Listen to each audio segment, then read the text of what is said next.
నమస్కారం గురుగారు. ఆయుష్మతి భవ.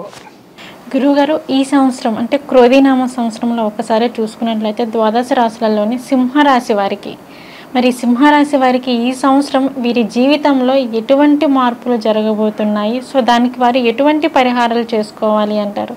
తప్పకుండా అమ్మ. సింహరాశి అంటే మఖ 4 పాదాలు, పుబ్బ 4 పాదాలు, ఉత్తర 1వ పాదం. అలాగే ఇంగ్లీష్ అక్షరాల్లో చూసుకుంటే ఎం అక్షరంతో పేరు మొదలయ్యేవాళ్ళు, టీ అక్షరంతో పేరు మొదలయ్యేవాళ్ళు. వీళ్ళు ఈ రాశి వాళ్ళందరూ కూడా ఈ సంవత్సరం ఆరోగ్యము ఆర్థికము రెండు చాలా జాగ్రత్తగా చూసుకోవాలి. రెండు, ఆరోగ్యము ఆర్థికము. ఆరోగ్యపరంగా జాగ్రత్త చూసుకోవాలి, ఆర్థిక పరంగా జాగ్రత్త చూసుకోవాలి. ఈ సంవత్సరం వీళ్ళకి ఎలాంటి పరిస్థితి ఉందంటే,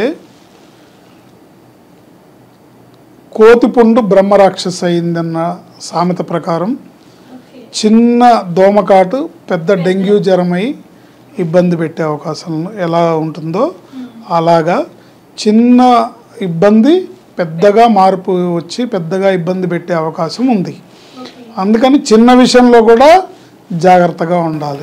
ఒక చిన్న చినుకు పెద్దగా సృష్టిస్తుంది అన్నట్టుగా చిన్న విషయాల్లో కూడా చిన్న విషయాల్లో కూడా చాలా కేర్ఫుల్గా జాగ్రత్తగా ఉండాలి. ఆహార వ్యవహారాల్లో జాగ్రత్తగా ఉండాలి, ఆర్థికపరమైన అంశాల్లో జాగ్రత్తగా ఉండాలి, ఆచితూచి అడిగేయాలి. ఎక్కడా కూడా తొందరపాటు నిర్ణయాలు తీసుకోకూడదు, తొందరపడి ఏ పని చేయకూడదు, చాలా జాగ్రత్తగా చేసుకోవాలి. ముఖ్యంగా విద్యార్థులు బద్ధకము అనే శత్రువుని పారదోలాలి. బద్ధకము అంటే 1 గంటకి నిద్రలేస్తా, 10 గంటలకు లేస్తా, ఇవాళ ఒకరోజు పడుకుంటా, ఇవాళ ఒకరోజు ఆడుకుంటా, ఒక 5 నిమిషాలకి నిద్రలేస్తా, ఇలాంటి విషయాలన్నీ రాకుండా చూసుకోవాలి. ఇలాంటి విషయాలు వాళ్ళని ఇబ్బంది పెట్టే అవకాశం ఉంటుంది. ఏంటి తర్వాత ప్రొకాస్టినేషన్ అంటే వాయిదా వేయటం. ఇవాళ చేయాల్సిన పని రేపు చేద్దాంలే, ఏముంది తొందర ఏముంది ఎల్లుండి చేద్దాంలే అని ఇట్లా వాయిదాలు వేయటం. ఈ రెండూ కూడా ఇబ్బందులు పెట్టే అవకాశం ఉంటుంది.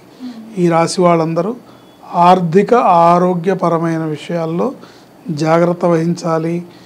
విద్యార్థులు బద్ధకాన్ని వదిలేయాలి, వాయిదాలు వేయటం వదిలేయాలి. తర్వాత ఉద్యోగస్తులు వ్యాపారస్తులు ఏదైతే ఉంటారో వీళ్ళు ఏ పని చేసినా సరే 1కి 10 సార్లు ఆలోచించాలి. ఇది ఈ సంవత్సరం అందరికీ కామనే, బట్ ఎవరెవరికైతే తప్పనిసరి, ఇప్పుడు మనం ఎవరెవరికైతే పాయింట్అవుట్ చేసి చెప్తున్నామో వాళ్ళందరూ తప్పనిసరిగా ఒక అడుగు వేసే ముందు ఆచితూచి అడుగు వేయాలి. ఆలోచించి 10 రకాల కోణాల్లో ఆలోచించి ఈ పని చేయడం కరెక్టా కాదా, ఇప్పుడు ఈ పని చేయడం కరెక్టా కాదా, ఈ స్టెప్ తీసుకోవడం కరెక్టా కాదా, ఈ మార్పు చేయడం కరెక్టా కాదా, ఈ మార్పు వల్ల మనకు మంచి జరుగుతుందా చెడు జరుగుతుందా అనే విషయాల్ని 1కి 10 చేసే ప్రతి పని ఒక్కసారి ఆలోచించి చేయాలి. చేయడం ద్వారా మాత్రమే వీళ్ళు ఈ సంవత్సరం దాటుతారు. లేనట్టయితే ఇబ్బందులు పడతారు. అంటే చిన్న విషయానికి చిన్న ఇన్ఫెక్షన్ పెద్దగా మారే అవకాశం ఉంటుంది. గ్రహస్థితి బాగాలేనప్పుడు జాగ్రత్త పడాలి. అజాగ్రత్తగా ఉంటే చిన్న నాకు తెలిసిన వాళ్ళు చాలామంది షుగర్ పేషెంట్లు ఉన్నారనుకోండి, చిన్న ఆవగింజ పోపు వేసేటప్పుడు ఆవగింజ కాలు మీద పడి పుండయి ఫస్ట్ వేలు తీసి తర్వాత కాలు తీసి తర్వాత ప్రాణాలే పోగొట్టుకున్న పరిస్థితులు మనం చూస్తూ ఉంటాం. సో చిన్నవి అజాగ్రత్త, ముఖ్యంగా డ్రైవింగ్ చేసేటప్పుడు, సిటీలో వెళ్ళేటప్పుడు.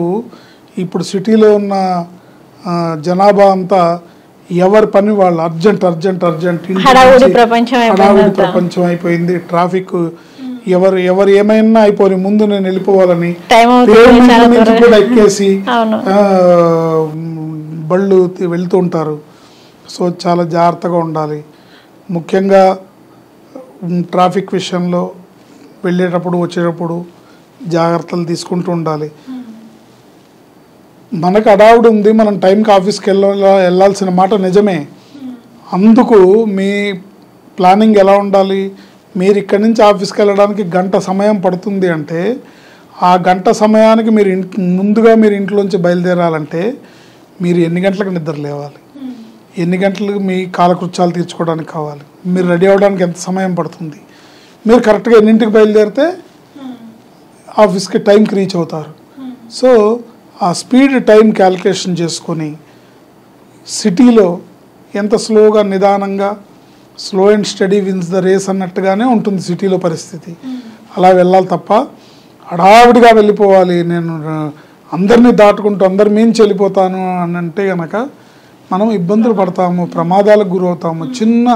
చిన్న అజాగ్రత్త మనకి ఈ సంవత్సరం పెద్దగా ప్రమాదాలని ఇబ్బందుల్ని తెచ్చిపెట్టే అవకాశం గ్రహస్థితి కనబడుతుంది. కాబట్టి ప్రతి ఒక్కళ్ళు కూడా జాగ్రత్తగా కాస్త ప్రతిరోజు ఆంజనేయ స్వామిని తలుచుకోవడం, హనుమాన్ చాలీసా చదువుకోవడం, వీలున్నప్పుడల్లా దేవాలయ సందర్శన చేయడం, వీలున్నప్పుడల్లా బండి మీద వెళ్తున్నా సరే ఏదో ఒక దైవనామస్మరణ చేసుకుంటూ వెళ్ళడం, ఇలా కొన్ని అలవాట్లు మనం చేసుకోవాలి.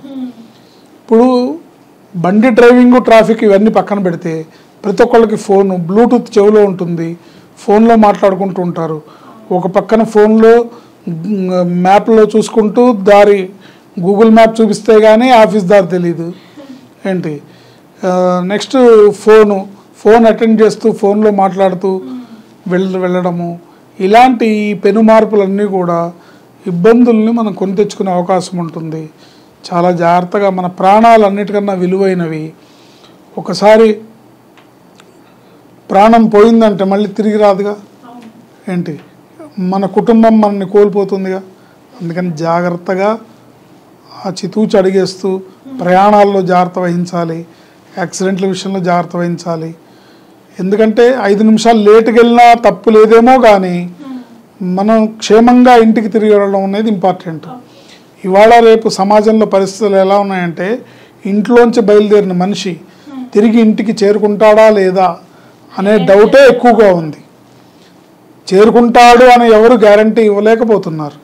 కారణం ఏంటంటే ఇప్పుడున్న ఈ ట్రాఫిక్లో ఈ హడావిడి, ఎవరి తొందర వాళ్ళది, ఎవరి అర్జెంట్ వాళ్ళది, ఎవరి స్పీడ్ వాళ్ళది, ఎవరి గోల వాళ్ళది అన్నట్టుగా ఉంటుంది. పైగా మనం ఎలాంటి సమాజంలో బతుకుతున్నాం, ఒక చోట ఒక మనిషి కింద పడిపోయాడు అంటే ఏంటి, దాన్ని వీడియో షూట్ చేసే వాళ్ళు ఎక్కువైపోయారు కానీ లేపి తీసుకెళ్ళి హాస్పిటల్కి తీసుకెళ్లే వాళ్ళు తక్కువైపోయారు.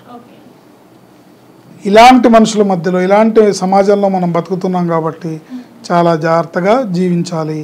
ఈ సింహరాశి వాళ్ళందరూ కూడా ఈ సంవత్సరం మొత్తం వీళ్ళు ఈశ్వరారాధన అంటే శివాలయం, శివుణ్ణి ప్రార్థించడం, శివుణ్ణి పూజించడం, ప్రతి సోమవారం గురువారం శివాలయాన్ని సందర్శించడం, రుద్రాభిషేకం చేయించుకోవడం, వీలుంటే మాస శివరాత్రి అని వస్తుంది, ప్రతి నెలలో కూడా శుద్ధ త్రయోదశి బహుళ త్రయోదశి 2 వస్తాయి. 2 త్రయోదశుల్లో ప్రదోష కాలంలో అభిషేకం చేసుకోవడం, మాస శివరాత్రికి అభిషేకం చేసుకోవడం, ఇలా మీ శక్తిని అనుసరించి, మీకు శక్తి ఉంది మీరు నెలలో ప్రతి సోమవారం చేసుకోవచ్చు, ప్రతి త్రయోదశికి చేసుకోవచ్చు. అంటే విష్ణుమూర్తికి ఏకాదశి ఎంత ప్రధానమైనదో పరమేశ్వరుడికి త్రయోదశి అంత విశేషమైంది. సో త్రయోదశి వేళ ప్రదోష కాలంలో ఈశ్వరారాధన అత్యంత అనుకూలమైన ఫలితాలని, అద్భుతమైన ఫలితాలని మనకి ప్రసాదిస్తుంది. ఇలా చేసుకుంటూ విద్యార్థులందరూ కూడా శివాయ గురవే నమః అనే మంత్రాన్ని జపించుకోవాలి. శివాయ గురవే నమః అనే మంత్రాన్ని. ఉద్యోగస్తులందరూ కూడా నమశివాయ సాంబాయ శాంతాయ పరమాత్మనే, నమశివాయ సాంబాయ శాంతాయ పరమాత్మనే అనే మంత్రాన్ని జపించుకోవాలి. వ్యాపారస్తులందరూ కూడా శ్రీ విష్ణు రూపాయ నమశివాయ, శ్రీ విష్ణు రూపాయ నమశివాయ, శ్రీ విష్ణు రూపాయ నమశివాయ అనే మంత్రంతో జపించుకోవడం ద్వారా అద్భుతమైనగా ఈ సంవత్సరం అంతా కూడా గ్రహస్థితిని వచ్చే ఫలితాలని బట్టి ఆ ఫలితాలు ఇచ్చే లాభ నష్టాలని పక్కకు పెట్టి ముందుకు తీసుకెళ్ళగలుగుతుంది. క్షేమంగా మనం నెక్స్ట్ సంవత్సరంలోకి వెళ్తాము. ఓకే గురుగారు, సింహరాశి వారికి వచ్చేసి ఈ సంవత్సరం అంటే ఈ క్రోధినామ సంవత్సరంలోని వారి జీవితంలో ఎటువంటి మార్పులు జరగబోతున్నాయి, సో దానికి వారు ఎటువంటి జాగ్రత్తలు తీసుకుంటే వారి జీవితం ఇంకా బాగుంటుంది, అలాగే ఏ దేవుణ్ణి ఆరాధిస్తే బాగుంటుంది అనే వాటి అంశం గురించి అయితే మాకు తెలియజేశారు. ధన్యవాదాలు గురుగారు.